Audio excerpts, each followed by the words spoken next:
महादेव मेरे गुरु हैं, मेरा गुरूर है। ये सारी दुनिया मेरे खिलाफ है, मुझे परवाह नहीं, क्योंकि मेरा भोलेनाथ मेरे साथ है। ये मेरे लिए सबसे बड़ी बात है। तो अगर वो आपके साथ है, जाने दो दुनिया में। हक से मांगिए, हक से मांगेंगे तो मिलेगी। ऐसे कहेंगे भोलेनाथ ये मेरी परेशानी है दूर कर दो, और मैं रोज जाप कर रहा हूँ, तो फिर वो जैसे मांगोगे वैसे मिलेगा। हक से मांगो, मुझे चाहिए, मुझे सामान नहीं है, मेरी परेशानी दूर करो, तो देखो कैसे भी। ऐसा नहीं है कि सोमवार का व्रत सिर्फ एक जीवन साथी को चुनने के लिए ही रखा जाता है। सोमवार का व्रत बहुत सारी परेशानियों को दूर करता है। आपको फाइनेंशियल क्राइसिस आ रहे हैं, आपकी हेल्थ का इशू आ रहा है, आपके रिलेशन के इशू आ रहे हैं, हर रिलेशन को ठीक करता है भोलेनाथ। पहले की औरतें सावित्री थी, जो अपने पति को यमराज से बचाकर लाई थी। लेकिन आज अगर हम देख रहे हैं तो आज की लड़कियां सोनम रघुवंशी और मुस्कान जैसी बन रही है कि जो पति को कब खत्म कर रही है पता नहीं चल रहा। जब आप शुरुआत में आई थी तो आपने बोला था कि सब भोलेनाथ को छोड़ दिया है, तब उतना एहसास नहीं हो रहा था, और आपकी बातों से एहसास हो रहा है कि सच में कोई नहीं, भगवान भोलेनाथ की कृपा है जो बोल रही है। चलिए मैं आज आपके पॉडकास्ट के माध्यम से एक बात बताती हूँ। जिस किसी को भी परेशानी है, चाहे वो फाइनेंशियली, चाहे वो रिलेशन में, चाहे वो फिजिकली, जैसी मर्जी आपदा है, आप सावन के व्रत रखो। 108 बार रुद्राक्ष की माला से ओम नमः शिवाय का जाप करो। आपको इसी सावन में आपकी परेशानी का हल मिल जाएगा। ये मैं गारंटेड कह सकती हूँ, आप कोरे पन्ने पे लिख के मेरे से ले सकते हैं। नमस्कार, स्वागत है आपका सावन स्पेशल एपिसोड में। आज के इस एपिसोड में हम जानेंगे गीतू परमार जी से कि सावन का व्रत कैसे रखना चाहिए, सावन का क्यों इतना महत्व है, और सावन का व्रत कौन कौन रख सकता है। और साथ ही साथ ये भी जानेंगे कि सावन में आपने देखा होगा कांवड़िए निकलते हैं, तो कांवड़िए क्यों निकाली जाती है और ये कांवड़ यात्रा का क्या महत्व है। तो चलिए शुरुआत करते हैं अपनी पॉडकास्ट की। हर हर महादेव मैम। हर हर महादेव। कैसे हैं आप? बहुत बढ़िया। थैंक यू, आप यहाँ आए, इनवाइट किया हमने और आप यहाँ आए, इतना समय निकाला आपने। थैंक यू सो मच, आपने मुझे इस स्पेशल एपिसोड के लिए बुलाया। जी, जैसा कि मैम आज हम सावन पर बात करने वाले हैं जी। जब भी सावन की बात आती है तो महादेव का नाम नहीं आए तो कैसे हो सकता। बिल्कुल। तो सबसे पहले आपसे जानना चाहेंगे मैम कि महादेव कौन है आपके लिए? महादेव मेरे गुरु हैं, मेरा गुरूर है। आज जैसे कि गुरु पूर्णिमा भी है, तो महादेव आपके गुरु भी हैं? बिल्कुल, मेरे गुरु भी हैं और मेरा गुरूर भी महादेव ही हैं। अच्छा, तो आप उन्हें किस रिश्ते से पूछती हैं? गुरु मानती हैं और भी कोई रिश्ता है उनके साथ आपका? महादेव से रिश्ता मेरा गुरु का, एक पिता का, एक भाई का, तीनों ही रिश्ते मेरे महादेव के साथ हैं। जैसे एक गुरु अपने शिष्य को सही राह दिखाता है, उसी तरह मेरे महादेव मुझे सही राह पर चलाते हैं। जैसे एक पिता, एक भाई अपने पुत्र को या अपनी पुत्री को सुरक्षित महसूस कराता है, उसी तरह मेरे महादेव मुझे सुरक्षित महसूस करवाते हैं। इस दुनिया में मुझे किसी की जरूरत नहीं है अगर मेरे महादेव मेरे साथ हैं। ऐसी महादेव को भोलेनाथ भी कहा जाता है जी। और कहते हैं कि सब भगवानों में सबसे जल्दी महादेव सुनते हैं, क्योंकि बहुत भोले हैं जी। और वो सबकी बहुत जल्दी सुन लेते हैं। तो क्या ये सच है? बिल्कुल सच है। भोले, मन के भोले है ना, सहज है, बहुत सहज है। एक लोटा जल सारी समस्याओं का हल, सुना होगा आपने। अगर हमारे भोलेनाथ इतने भोले हैं कि अगर आप पूरी श्रद्धा से एक लोटा जल भी चढ़ा देते हो ना, तो उन्हें कुछ भी आडंबर नहीं चाहिए कि मेरे साथ ऐसा करो ऐसा करो, एक लोटे जल से प्रसन्न हो जाते हैं। तो फिर भोले तो है ना। तो जैसे कि मैम सावन का महीना आने वाला है, 11 जुलाई से स्टार्ट होने वाला है, तो सबसे पहले आप ये बताएं कि सावन के महीने को इतना पवित्र क्यों माना जाता है? सावन का महीना इतना पवित्र इसलिए है क्योंकि इस महीने में माँ पार्वती ने कठोर तपस्या की थी भोलेनाथ को पाने के लिए, इसीलिए ये महीना इतना पवित्र है। और सावन के महीने में हम कहते हैं ना कि कभी किसी, चाहे वो लड़की है चाहे वो लड़का है, अगर आपको वर वधु नहीं मिल रहा, आपकी मैरिज में डिले हो रहे हैं, तो आप सावन के व्रत करो, आपकी बहुत सारी प्रॉब्लम्स दूर होती हैं। और सावन के व्रत करने से ही जैसे माँ पार्वती ने भोलेनाथ को पाया है, तो अगर सावन के व्रत आप करेंगे तो आपको भी वैसा ही जीवन साथी मिलेगा। इसीलिए इसको इतना पवित्र माना जाता है। तो जैसे सावन में 4 सोमवार आते हैं जनरली, तो वो 4 सोमवार व्रत रखने का है, तो सोमवार को महादेव से क्यों जोड़ा गया है? सोम मीन्स सौम्य, जैसे आपने मेरे से पहले पूछा कि भोलेनाथ इतने भोले क्यों हैं, तो उसी तरह से सोम को अगर हम बात करते हैं तो सोम मीन्स सौम्य, सहज। तो भोले बहुत सहज हैं, तो भोले को मनाना भी बहुत आसान है। तो इसीलिए सोमवार का दिन भोलेनाथ को बहुत ही प्रिय है। और जैसे पुरानी कथाओं में है कि चंद्रदेव को क्षय रोग हो गया था, तो भोलेनाथ ने उन्हें मुक्ति दिलाई थी। और सोम को हम चंद्र का भी दूसरा नाम मानते हैं, इसलिए सोमवार का दिन बहुत ही खास माना जाता है भोलेनाथ के लिए। तो जैसे सावन में 4 सोमवार आने वाले हैं, तो जनरली व्रत हम सोमवार का ही रखें या फिर पूरा सावन हमें व्रत रखना चाहिए? नहीं, ये सबसे पहली चीज तो देखो ये है कि सोमवार का जो व्रत आता है, वो अगर पहले आप जब भी व्रत का शुरुआत करते हैं, ऐसे नहीं आपने व्रत स्टार्ट कर दिया, ठीक है। आपको सबसे पहले संकल्प लेना है। नॉर्मली क्या होता है कि लोग फास्ट स्टार्ट कर देते हैं करना। आपको संकल्प लेना है कि आप जो व्रत रख रहे हैं, आप 4 सावन के सोमवार ही रख रहे हैं, या आप 16 सोमवार रख रहे हैं, या पूरा सावन व्रत रख रहे हैं। जब तक आप किसी चीज को प्रॉपर आइडेंटिफाई नहीं करेंगे, तब तक वो रिजल्ट कैसे मिलेगा। आपने व्रत रख लिए, आपने उस चीज का संकल्प नहीं लिख लिया। क्योंकि जब आप शुरू करते हैं, अगर किसी चीज का शुरुआत होती है तो उसका अंत भी होता है। अगर आपने व्रत शुरू किए तो आपको उसका उद्यापन भी करना पड़ेगा। तो अगर आप सावन के व्रत रख रहे हैं, सोमवार के व्रत रख रहे हैं, तो आपको उस समय जब संकल्प लेना है कि मैं सावन के व्रत रख रही हूँ या रख रहा हूँ, तो जब आपका चौथा व्रत आएगा तब आपको उसका उद्यापन भी करना पड़ेगा। जैसे किसी ने संकल्प लिया कि हर साल वो रखेगा सोमवार का, तो हर साल के अंत में मतलब जैसे सावन खत्म होगा तो हर बार उद्यापन करना? जी बिल्कुल करना पड़ेगा। आप हर बार ही तो रख रहे हैं ना, तो वो करना ही पड़ेगा, क्योंकि शुरू भी तो आप अगले सावन में ही करेंगे ना। जी। तो अब अभी शुरू हुआ तो आपको अंत करना पड़ेगा, लेकिन आपने संकल्प ले लिया कि आप करेंगे, तो आप करते रहेंगे। उसमें ऐसा कुछ भी नहीं है। और सावन के जब व्रत आते हैं तो उसका विशेष महत्व होता है, क्योंकि इस समय भोलेनाथ और माँ पार्वती धरती पर होते हैं। तो ये बहुत खास महीना होता है। तो क्या इसी समय आते हैं भोलेनाथ और पार्वती धरती पर? जी, पहले नहीं आते? क्योंकि जब चतुर्मास होता है तब श्री हरि विष्णु जी योग निद्रा में चले जाते हैं। उस समय सृष्टि का सारा भाग भोलेनाथ के हाथ पर होता है। तो कार्यभार जो भी सृष्टि के कर्ता धर्ता होते हैं, चलाते हैं सृष्टि को, वो भोलेनाथ चलाते हैं। और माँ पार्वती और भोलेनाथ दोनों इस समय धरती पर होते हैं। इस समय अगर आप सावन के व्रत करते हैं तो आपको बहुत सारी परेशानियों से हल मिलता है। सिर्फ ऐसा नहीं है कि सोमवार के व्रत रखने से आपकी मैरिज की इश्यूज सॉल्व होते हैं, आपको फाइनेंशियल क्राइसिस आ रहे हैं, आपकी हेल्थ का इशू आ रहा है, आपके रिलेशन के इशू आ रहे हैं। रिलेशन जरूरी नहीं है कि सिर्फ एक हस्बैंड वाइफ का रिलेशन हो सकता है, रिलेशन भाई बहन का हो सकता है, माँ बेटे का हो सकता है, पिता पुत्र का हो सकता है। हर रिलेशन को ठीक करता है भोलेनाथ। जैसे आपने बताया भोलेनाथ और पार्वती जी जी सावन में यहाँ रहते हैं, बट जैसे विष्णु जी सोते हैं वो तो 4 मास के लिए निद्रा में जाते हैं। जी, तो शायद ये जुलाई अभी जैसे सावन के अंदर भोलेनाथ का ऊपर मैंने जैसे कहा कार्यभार होता है। जब सावन चला जाएगा तो सावन के बाद जैसे आप जानते हैं कि गणेश चतुर्थी शुरू हो जाएगी जी, तब गणेश जी आ जाएंगे। जैसे देव शयनी पे श्री हरि विश्राम के लिए जाते हैं, ऐसे जब देव उठनी आती है तब श्री हरि उठते हैं। जी। उससे पहले ये जो 4 महीने का समय होता है, तब तक ये कार्यभार अलग अलग आगे चलता चला जाता है। तो मैम सावन का सबसे पहले किसी को सोमवार व्रत रहना है तो क्या विधि होनी चाहिए, कैसे करना चाहिए? एक नॉर्मल से इंसान के बारे में बताइए जो ज़्यादा कुछ नहीं कर सकता, जो अकेले घर में रह रहा है, वो कैसे कर सकता है? हम सावन का जो महीना मनाते हैं, किसके लिए मनाते हैं? भोलेनाथ के लिए। तो भोलेनाथ तो मीन्स भोले है ना, तो उनको कोई आडंबर नहीं चाहिए। वो नहीं कहते बहुत ज्यादा सब कुछ करो। अगर आप श्रद्धा से सिंपल, अगर आप मंदिर जाकर शिवलिंग पर 1 लोटा जल चढ़ाते हो और फूल चढ़ाते हो, तब भी भोलेनाथ बहुत प्रसन्न हो जाते हैं। सिर्फ आपकी श्रद्धा भाव चाहिए।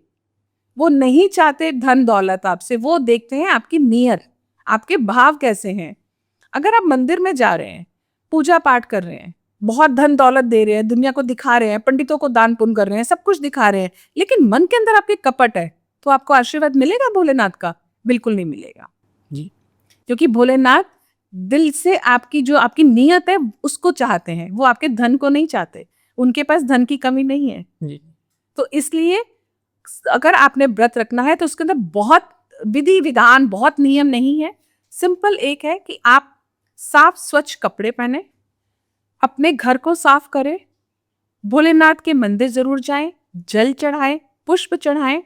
कोशिश करें कि सावन के महीने में आप तामसिक भोजन ना करें। ठीक। जो लोग, ऐसा नहीं मैं कहती कि बहुत लोगों को हम देखते हैं कि कहने को तो व्रत रखते हैं कि सोमवार के दिन हमने व्रत रख लिया, मंगलवार से हमने नॉनवेज खाना शुरू कर दिया। तो क्या कर रहे हो आप किसको धोखा दे रहे हो? आप भोलेनाथ को धोखा दे रहे हो या खुद को धोखा दे रहे हो? तो उस समय वो व्रत किया गया व्रत आपका कहीं फल नहीं देगा। और जब आप चीजें ठीक नहीं करते हो, अगर आप पॉजिटिव नहीं कर रहे हो, तो आपको नेगेटिव रिजल्ट्स लेने के लिए तैयार हो जाओ। आप दुनिया को दिखा रहे हो हम व्रत रख रहे हैं, लेकिन घर में आपके नॉनवेज बन रहा है, घर में आपके प्याज लहसुन यूज हो रहा है, तो वो व्रत कहाँ जाएगा? आप कह रहे हो मैं नहीं खा रही, मेरा परिवार खा रहा है। परिवार आपका है, आपके साथ जुड़ा है। अगर आप एक परिवार को अपने साथ नहीं चला पा रहे, उसको चलाने योग्य नहीं हो, तो आप क्या कर सकते हो जिंदगी में? कुछ भी नहीं कर सकते। जैसे कोई बाहर रह के काम कर रहा है, एक तो जनरली टिफिन से खाता है, जनरली बिना प्याज लहसुन के खाना तो पॉसिबल नहीं हो पाता उसके लिए, तो क्या वो व्रत ही नहीं रखे फिर? नहीं, ऐसा नहीं होता। ऐसी कौन सी जगह की खाना अवेलेबल नहीं होता? क्या सभी लोग तामसिक भोजन करते हैं? तामसिक भोजन नहीं, प्याज लहसुन का। प्याज लहसुन भी तामसिक में ही आता है। वो तो आता है, तो अगर बिना प्याज लहसुन का नहीं खा पा रहा है तो वो व्रत नहीं रखे। सोमवार के दिन तो खैर नहीं खाना चाहिए। अगर आपको लगता है कि हाँ बहुत जरूरी है, भी मेरा काम ही नहीं चल रहा है, मेरे को प्याज लहसुन के बगैर नहीं काम चल सकता, तो आप खा सकते हैं। लेकिन जितना जो आप देंगे वही आप पाएंगे। जितनी एनर्जीज आप किसी को दे रहे हो उतनी एनर्जीज आपको मिलेंगी ना। जिस भाव से आप पूजा पाठ कर रहे हैं, जिस भाव से आप कर रहे हैं, देखो अगर आप में किसी चीज को त्याग करने की क्षमता नहीं है, तो कुछ पाने का हक कैसा? ऐसा सृष्टि में कोई जगह ऐसी नहीं है कि आप करें कि हाँ आप कहीं पे भी चले जाओ। अगर आपको लग रहा है कि मैं व्रत कर रहा हूं, मेरे को व्रत करना है, पूरी श्रद्धा के साथ करना है, मुझे नहीं खाना प्याज लहसुन नहीं खाना। जब आप कुछ करने के लिए एक कदम चलते हैं ना, तो 100 कदम ऊपर वाला आपके साथ चलता है। आप एक कदम तो चलो। ये जो पहला कदम जो हम नहीं उठा पाते, इसीलिए हम जिंदगी में कामयाब नहीं हो सकते। अगर आपको लग रहा है कि मुझे प्याज लहसुन के बगैर खाना नहीं मिल रहा, कोई बात नहीं, बहुत सारी चीजें हैं। आप फल खा सकते हो, आप जूस पी सकते हो, बहुत सारी चीजें हैं। ऐसा नहीं है ना कि आप टमाटर और प्याज और लहसुन के बगैर आप खाना नहीं बना सकते।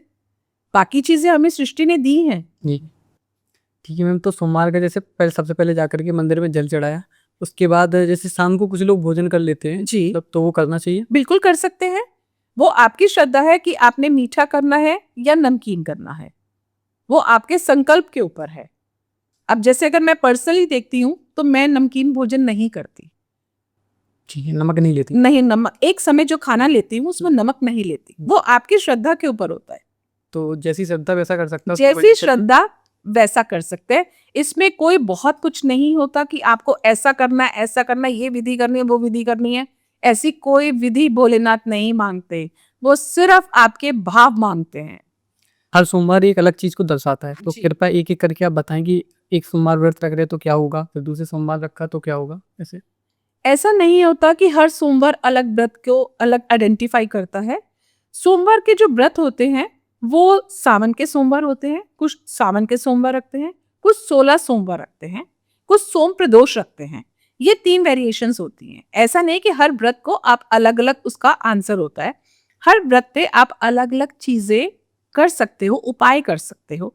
जैसे समझो सावन का पहला सोमवार, सावन के पहले से आपके घर में कोई गेस्ट आया, अभी मैं आपके यहाँ आई, आपने मुझे पानी ऑफर किया, तो पहला सोमवार जब है भोलेनाथ आपके यहाँ आए हैं, ठीक है ना, तब आप भोलेनाथ को जल चढ़ा रहे हैं, पुष्प अर्पण कर रहे हैं, पुष्प चढ़ा रहे हैं, तब इत्र की सेवा कीजिए।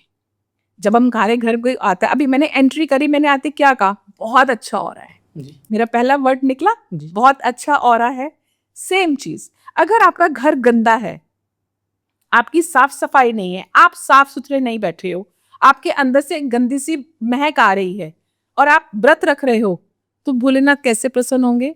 तो मैम जैसे अभी सोमवार का व्रत रखने से जनरली मैरिज प्रॉब्लम्स के लिए लोग रखते हैं, इनको शादी में वर वधू सही चाहिए वो ही रखते हैं, तो क्या इसके लिए और प्रॉब्लम्स के लिए भी हम रख सकते हैं व्रत?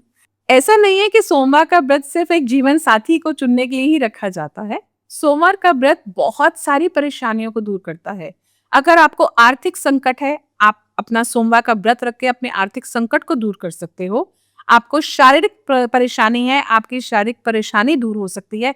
जैसा कि मैंने पहले भी बताया कि चंद्रदेव को जब क्षय रोग हुआ था तब भोलेनाथ ने ही उस रोग को दूर किया था। जी। तो वही आप अपने शारीरिक रोग भी दूर कर सकते हो, अपने आर्थिक संकट दूर कर सकते हो, अपने रिश्तों को सुधार सकते हो। बहुत सारी चीजों का हल है। सिर्फ ये नहीं है कि जीवन साथी ढूंढने के लिए ही आपको ये व्रत चाहिए। तो ये दोनों लोग ही रख सकते हैं, लेडीज जेंट्स दोनों? बिल्कुल, भोलेनाथ की कृपा क्या सिर्फ फीमेल्स को चाहिए, मेल्स को नहीं चाहिए? नहीं, ऐसा बोला जाता है ना कि जनरली लड़कियां रखती हैं इसलिए लड़कों को नहीं रखना चाहिए। ऐसा नहीं है। जीवन साथी देखो दोनों को चाहिए ना। अगर एक लड़की को भोलेनाथ जैसा पति चाहिए तो एक लड़के को पार्वती जैसी पत्नी भी तो चाहिए। अगर वो व्रत, बल्कि तो आज के समय में जरूर रखने चाहिए। आज जो समय चल रहा है, कहाँ तो पहले माँ पार्वती हुआ करती थी, माँ ये देवी दुर्गा हुआ करती थी, माँ लक्ष्मी हुआ करती थी। कहाँ पहले ये था कि परेशानियां जो आती थी वो ऐसा नहीं है कि पहले नहीं आती थी, पहले भी आती थी, आज भी आती है। लेकिन पहले की लड़कियां, पहले की औरतें सावित्री थी जो अपने पति को यमराज से बचाकर लाई थी। लेकिन आज अगर हम देख रहे हैं तो आज की लड़कियां सोनम रघुवंशी और मुस्कान जैसी बन रही है कि जो पति को कब खत्म कर रही है पता नहीं चल रहा।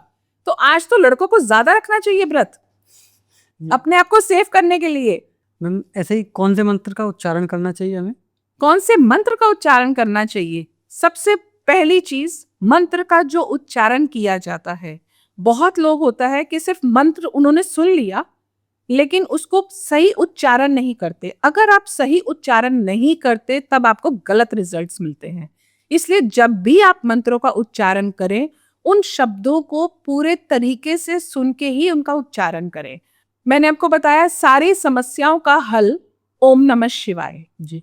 ओम नमः शिवाय का जाप कभी भी आप किसी भी समय कर सकते हो। और अगर आप चाहते हो आप शब्दों का उच्चारण सही कर सकते हो तो आपको शिव गायत्री मंत्र जरूर करना चाहिए। शिव गायत्री मंत्र से आपकी बहुत सारी फाइनेंशियल इश्यूज ठीक होते हैं। और वो शिव गायत्री मंत्र है, तत्पुरुषाय विद्महे महादेवाय धीमहि तन्नो रुद्र प्रचोदयात्। ये कितनी बार हमें जप करना चाहिए? कोई गिनती नहीं है।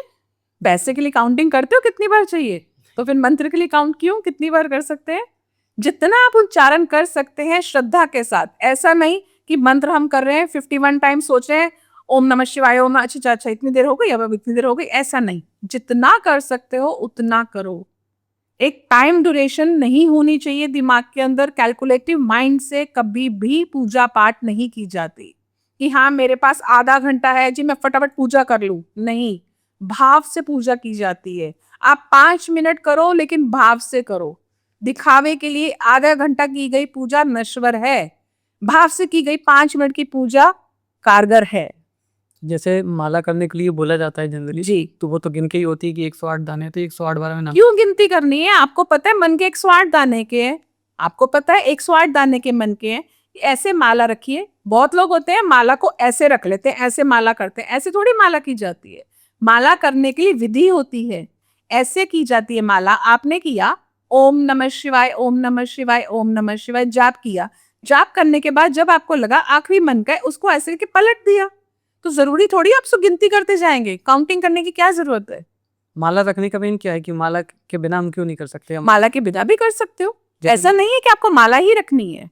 माला के लिए बोला जाता है कि माला पे ही करो, तो ऐसा क्यों? ऐसा नहीं होता कि माला पे ही बोला जाता है। सिर्फ ये होता है कि एक जैसे जब जाप किया जाता है उसकी एक संख्या है, जैसे 51, 108 जी। ऐसे संख्या है। तो आप संख्या काउंट नहीं कर सकते ना, ऐसे काउंट कर सकते हो 1 2 3 4।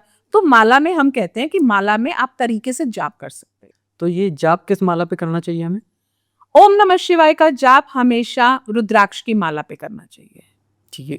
और सबसे मेन चीज ये कि बहुत लोग होते हैं कि जिस माला पे जाप करते हैं उसी को धारण करते हैं। जी। ऐसा कभी नहीं करना चाहिए। जो धारण की माला होती है उस पे जाप नहीं होता, जो जाप माला होती है उसको धारण नहीं किया जाता। आप पांच मुखी रुद्राक्ष लीजिए, जी। उस पे आप ओम नमः शिवाय का जाप कीजिए। चलिए मैं आज आपके पॉडकास्ट के माध्यम से एक बात बताती हूँ। दावे के साथ ऐसे सिंपल नहीं, दावे के साथ। जिस किसी को भी परेशानी है, चाहे वो फाइनेंशियली, चाहे वो रिलेशन में, चाहे वो फिजिकली, चाहे वो जैसी मर्जी आपदा है, मैं चैलेंज देके कह सकती हूँ, आप सावन के व्रत रखो श्रद्धा के साथ, और आप रोज सावन के व्रत में 108 बार रुद्राक्ष की माला से ओम नमः शिवाय का जाप करो। आपको इसी सावन में आपकी परेशानी का हल मिल जाएगा।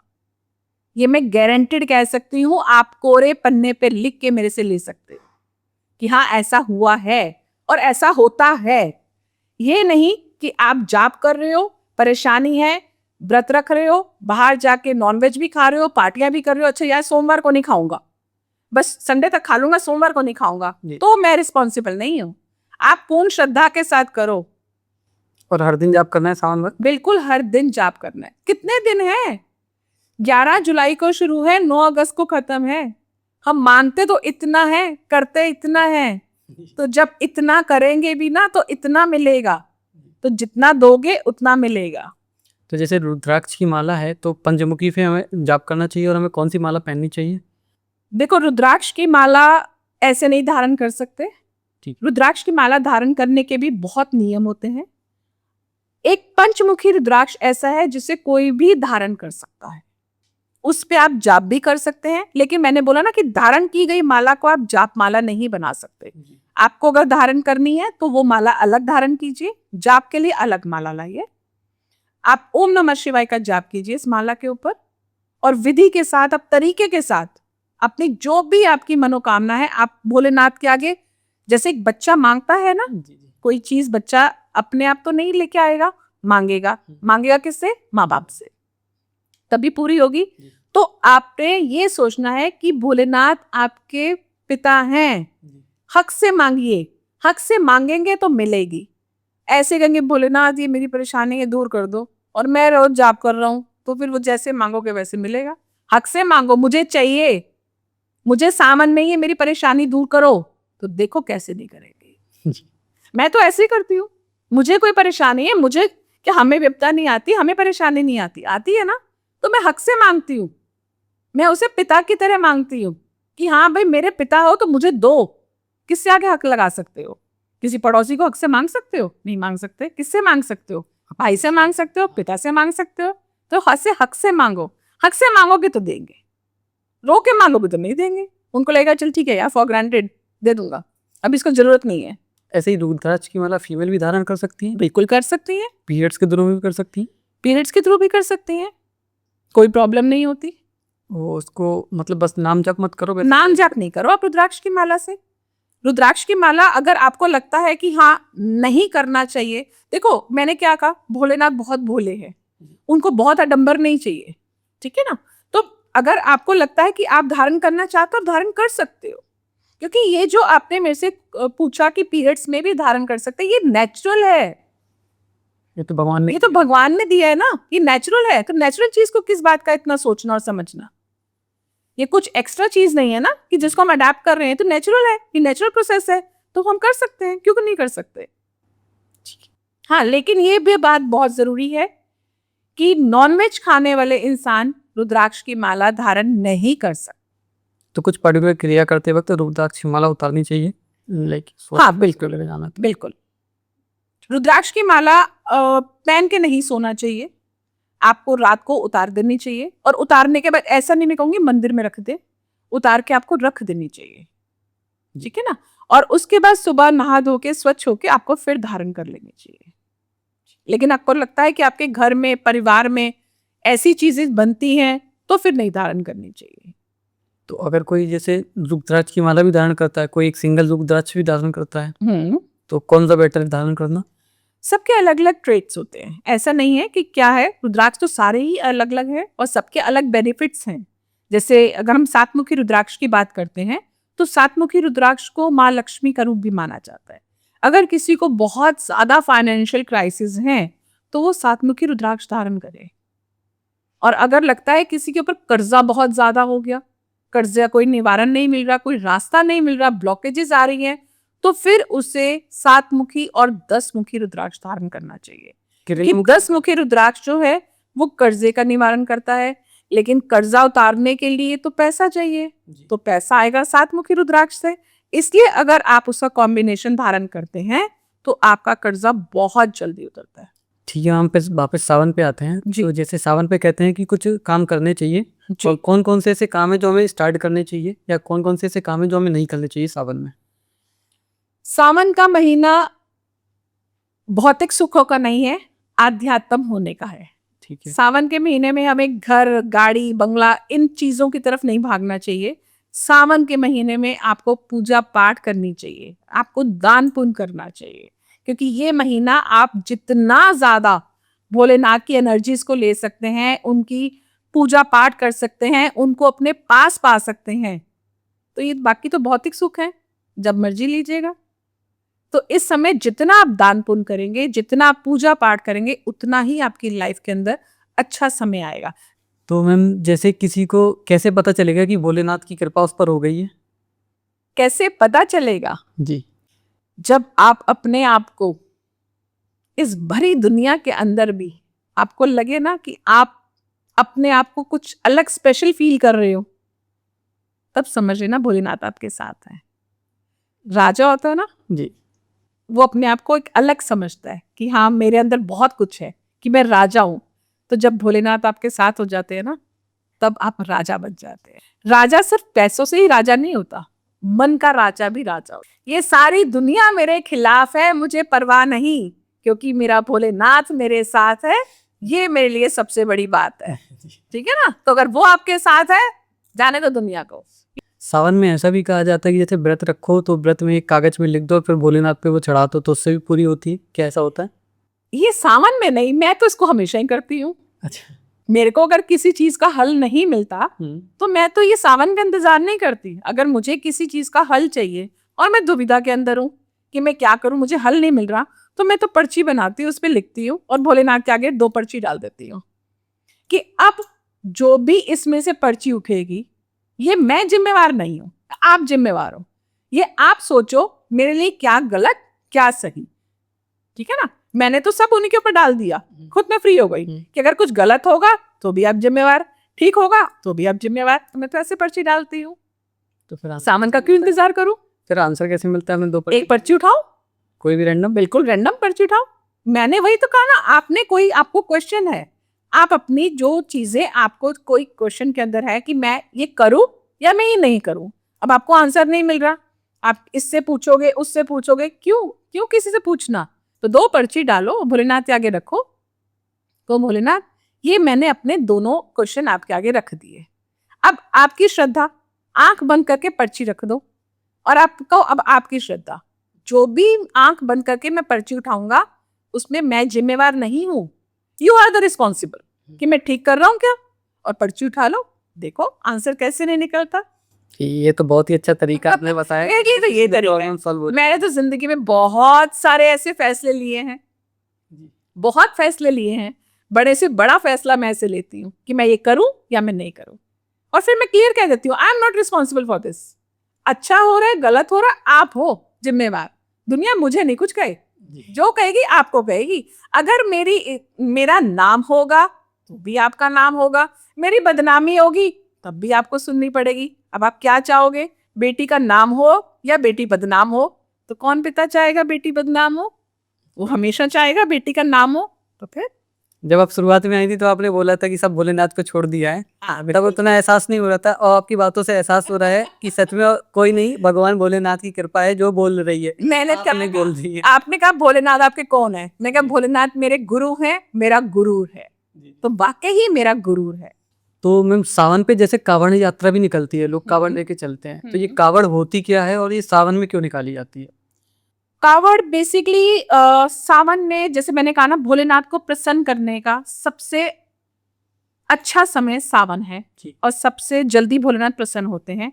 तो कावड़ में जो कावड़िए होते हैं वो पवित्र नदियों से, नर्मदा से, आपका शिप्रा नदी से, माँ गंगा से जल लेकर भोले शंकर पे, शिवलिंग पर चढ़ाते हैं।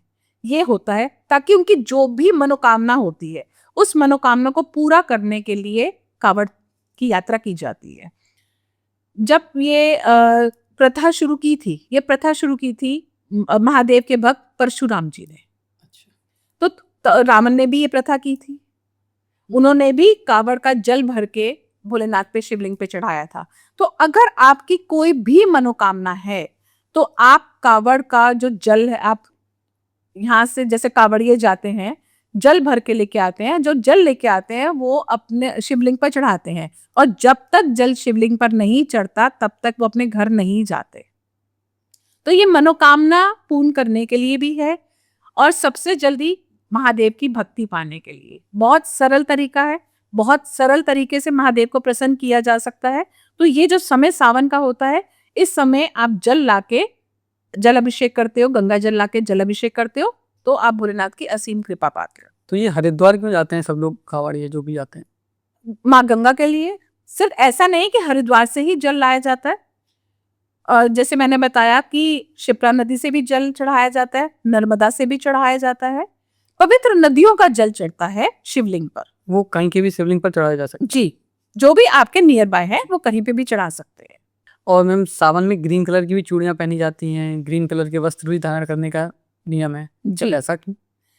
सावन के अंदर जब आप देखते हो कि हर तरफ हरियाली हरियाली हो जाती है, हरियाली अच्छा लगता है ना, हर तरफ रौनक ही रौनक है, हर तरफ पेड़ पौधे एकदम महक उठते हैं। तो हरियाली, भोलेनाथ को हरा रंग बहुत प्रिय है।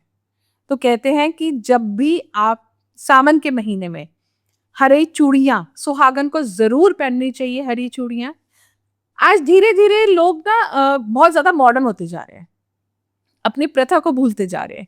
पहले क्या था, एक लेडी 16 श्रृंगार करती थी, पायले पहनना, चुटकी पहनना, चूड़ी पहनना, सिंदूर भरना, तो वो उसी तरीके से अपने पति को एक मान सम्मान भी देती थी। ठीक है, पहले की लेडीज क्या थी कि अपने पति के पैर छूती थी, आशीर्वाद लेती थी, तो वो क्या था, एक समर्पण होता था, दोनों में प्यार बढ़ता था। आज के समय में क्या है, इतना मॉडर्न समय हो गया कि शादी होने के अगर आप एक हफ्ते बाद भी देखते हो तो लड़कियां व्हाइट कपड़ों में, ब्लैक कपड़ों में घूम रही हैं जी। ठीक है ना, तो हरा रंग हरियाली का, हरा रंग खुशियों का, तो भोलेनाथ को और माँ पार्वती को हरा रंग बहुत प्रिय होता है। इसलिए अगर आप सावन में हरी चूड़ियां पहनते हो, हरी बिंदी लगाते हो, हरी नेल पेंट लगाते हो, अपने आप को बहुत सुंदर सा रखते हो, तो हस्बैंड वाइफ के रिलेशन बहुत अच्छे होते हैं, बहुत स्ट्रांग होते हैं। तो मैम जैसे आजकल लोगों को बहुत सारी प्रॉब्लम्स हैं अलग अलग तरह की जी, तो शिवलिंग पे जैसे जनरली हम बेलपत्र चढ़ाते हैं, धतूरा चढ़ाते हैं, तो क्या हम कुछ ऐसा चढ़ा सकते हैं अलग अलग चीजें कि अलग अलग प्रॉब्लम जिससे दूर हो हमारी? बिल्कुल चढ़ा सकते हैं। सबसे पहले तो देखो मैं आपको बताऊं, जो कि अमूमन गलती सब लोग करते हैं, आपने ज्यादातर देखा होगा कि मंदिर के अंदर लोग जल चढ़ाते हैं, लेकिन वो कभी भी जल अपने घर से लेकर नहीं जाते। जल भी मंदिर का, लोटा भी मंदिर का, तो भोलेनाथ कहते हैं जल भी मेरा, लोटा भी मेरा, तो फिर तू आई क्यों? तो कम से कम आपको मंदिर जब भी आप जाएं, अपने घर से लोटा और जल लेकर जाएं। ये सबसे बड़ी गलती मैं बहुत मंदिरों में देखती हूँ, और मैं बहुत, अगर मैं मंदिर में जाती हूँ और मैं ये देखती हूँ तो मैं टोक भी देती हूँ कि आप अपने घर से जल नहीं लेके आ सकते। तो सबसे बड़ी चीज है कि आपको लोटा और जल अपने घर से लेके जाना चाहिए। दूसरा, आपने मेरे से पूछा क्या क्या चढ़ा सकते हैं महादेव को। अगर आपको आर्थिक संकट है तो आप महादेव पर पीली सरसों चढ़ा सकते हैं, आप कपूर चढ़ा सकते हैं। महादेव को नाग केसर के फूल बहुत प्रिय हैं, आप नाग केसर चढ़ा सकते हैं। महादेव को शहद चढ़ा सकते हैं। अगर किसी को लगता है कि उसको बहुत सारी प्रॉब्लम्स आ रही हैं, हमें कुछ भी समझ में नहीं आ रहा, मतलब हर तरफ से लगता है कि फाइनेंशियल इश्यूज भी हैं और शत्रु भी बहुत हो रहे हैं, जैसे आजकल हर किसी के बिजनेस के अंदर राइवल्स हैं, चाहे वो बिजनेस है चाहे वो जॉब है, हर कोई ना कोई दुश्मन है किसी का। और अगर आपको लगता है कि मेरे हस्बैंड वाइफ के अंदर रिलेशंस अच्छे नहीं है, बहुत सारी, मतलब ओवरऑल हम पैक्ड है प्रॉब्लम्स के साथ और हमें हल नहीं मिल रहा, तो आपको सबसे पहले 6 चीजों का एक बॉक्स बनाना चाहिए। इस सावन की रेमेडी बता रही हूँ मैं आपको। एक बॉक्स बनाना चाहिए, उस बॉक्स के अंदर आप छोटी छोटी, जैसे आप नॉर्मली देखेंगे ना छोटे छोटे खानों का एक बॉक्स मिल जाता है, एक बॉक्स तैयार कीजिए, उसमें एक में आप डालिए पीली सरसों और कपूर, ठीक है। ठीक है। एक में डालें आप काली मिर्च, एक में डालें लौंग, एक में डालें सिनेमन पाउडर, दालचीनी का पाउडर, एक में डालें सफेद चंदन, ठीक है। और एक के अंदर आप डालें इलायची। हो गया आपका। साथ में इत्र लेके जाए। आप पूरा सावन अगर आप जल अपने घर से लेके जाए, और जल हमेशा तांबे के लोटे में चढ़ता है जी। बहुत लोग इसमें स्टील में चढ़ाते हैं, स्टील में जल नहीं चढ़ता, ये गलती मत किया कीजिए। तांबे के लोटे में आप जल लेके जाएं। सबसे पहले आप भोलेनाथ के शिवलिंग पर जल चढ़ाएं। उसके बाद जो आपको मैंने चीजें बताई हैं आप भोलेनाथ के शिवलिंग पर चढ़ाते जाएं। पीली सरसों आपका आर्थिक संकट दूर करती है, आपके अंदर नकारात्मकता दूर करती है। काली मिर्च आपके जो शत्रु हैं उनको दूर करेगी। दालचीनी जो है वो भी आपके आर्थिक संकट को दूर करेगी, आपकी फाइनेंशियल ग्रोथ बढ़ाएगी। इत्र भोलेनाथ को बहुत प्रिय होता है, जैसे मैंने आपको एंट्री में ही कहा था कि सुगंधित होना चाहिए, इत्र भोलेनाथ को जरूर चढ़ाना चाहिए। फिर आपको मैंने कहा आपने कि ये हस्बैंड वाइफ के रिलेशन खराब है तो एक लौंग का जोड़ा जरूर चढ़ाएं आप भोलेनाथ पर। और भोलेनाथ को सफेद चंदन बहुत प्रिय है। अगर आप ये वाले एक छोटा सा बॉक्स आपको बहुत कुछ करके देगा। आप रेगुलर ये रेमेडी करो और आपके लाइफ के अंदर से सारी प्रॉब्लम्स वॉश आउट हो जाए। तो ऐसे ही जब मैंने एक जगह सुना था कि जब हम चढ़ाने जाते हैं तो वहाँ पे नंदी जी भी होते हैं, गणेश जी जी, विराजमान होते जी। हैं, कार्तिकेय जी जी। होते हैं, तो कोई ऐसा होता है कि पहले किसकी पूजा करनी चाहिए? बिल्कुल होता है। कैसे होता है? सब भगवानों में सबसे प्रथम पूजा गणेश जी की जाती है। जी। देखो मैं आपको एक बात बताऊं, इसको शुरू करने से पहले, एक शिव परिवार ऐसा परिवार है जिसमें हर किसी को पूजा जाता है। नोटिस किया आपने? नहीं। शिव परिवार में कौन कौन है? भोलेनाथ, उनकी पूजा की जाती है। माँ पार्वती, उनकी पूजा की जाती है। गणेश जी, उनकी पूजा की जाती है। कार्तिकेय जी, उनकी पूजा की जाती है। उनकी पुत्री अशोक सुंदरी, ठीक है। फिर उसके बाद अगर हम बात करते हैं गणेश जी की धर्म पत्नी रिद्धि सिद्धि, उनको भी पूजा जाता है। कार्तिकेय जी की उनकी पुत्री का कब पूजा की जाती है? अशोक सुंदरी जी। गणेश शिवलिंग के ऊपर अगर आप देखते हैं सेंटर में अशोक सुंदरी बनी हुई, कभी इतना नोटिस हाँ, नहीं। अशोक सुंदरी है। अच्छा, फिर उसके बाद गणेश जी की पत्नी रिद्धि सिद्धि को पूजा जाता है। गणेश जी के पुत्र शुभ और लाभ को भी पूजा जाता है।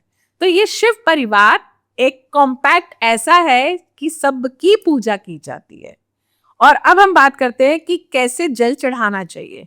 सबसे पहले आपको जल गणेश जी पर चढ़ाना चाहिए, फिर उसके बाद माँ पार्वती पर, कार्तिकेय जी पर, नंदी जी पर, फिर वासुकी जी पर जो शिव जी के ऊपर जी। नाग है, वासुकी जी पर, अशोक सुंदरी पर, फिर शिवलिंग पर। लोग क्या करते हैं, जल लिया शिवलिंग पर चढ़ाया, आप फॉर्मेलिटी कर रहे हो, आप फॉर्मेलिटी कर रहे हो। तो फिर आपके घर में कोई आया, एंट्री की आपने, उन्होंने एंट्री की, आपने ले पकड़ पानी, तो ऐसे थोड़ी होता है। तरीके से सर्व करोगे ना, 1 by 1 सर्व करोगे। घर में गेस्ट आ रहे हैं तो ऐसे सर्व किया जाता है ना। वो पूरा परिवार है तो वो बहुत भोले हैं, लेकिन ऐसे भी नहीं होता ना कि आप ऐसे पानी फेंक दो, लो जी लो पानी, एहसान थोड़ी कर रहे हैं हम।